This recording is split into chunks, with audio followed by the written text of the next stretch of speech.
Abonnez-vous à la chaîne pour voir les dernières vidéos.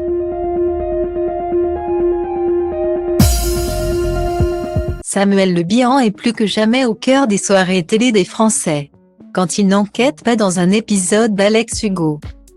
Fiction policière dont il est le héros sur France 2, il est l'une des figures d'Ils étaient 10. Roman renommé d'Agatha Christie, dont M6 propose une adaptation avec Roman Boringer. Guillaume de Tonquédec et donc Samuel Le Bihan, au départ, nous ne nous connaissions pas. Explique ce dernier à nous deux. Nous nous sommes découverts les premiers jours du tournage. Nous avons tout de suite partagé du temps à 10, avec nos caractères bien trempés. La journée, nous jouions ensemble, le soir, nous mangions côte à côte et nous étions tous logés dans le même hôtel. Nous avions un respect mutuel les uns envers les autres.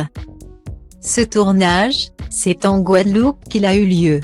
Soit à des milliers de kilomètres de la métropole.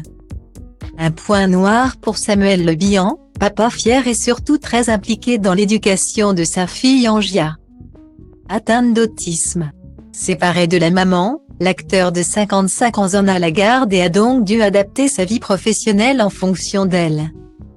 Pour aller tourner aux Antilles, Samuel Le Bihan l'a emmené avec lui, une condition sine qua non pour pouvoir participer, si je n'avais pas pu l'emmener. J'aurais dû refuser. Au début, j'ai eu un peu peur. Je ne savais pas du tout comment ça se passerait. Comment elle pourrait le vivre, si ça ne créerait pas des zones d'angoisse, parce que les enfants autistes ont besoin de régularité, confia-t-il.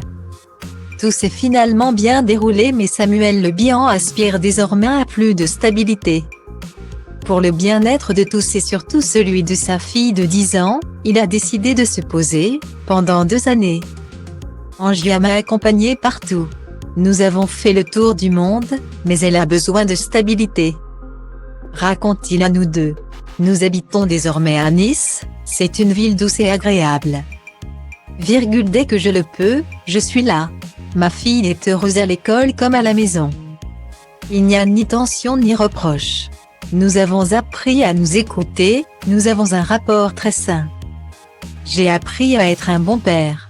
Le meilleur des rôles que la vie a pu lui offrir.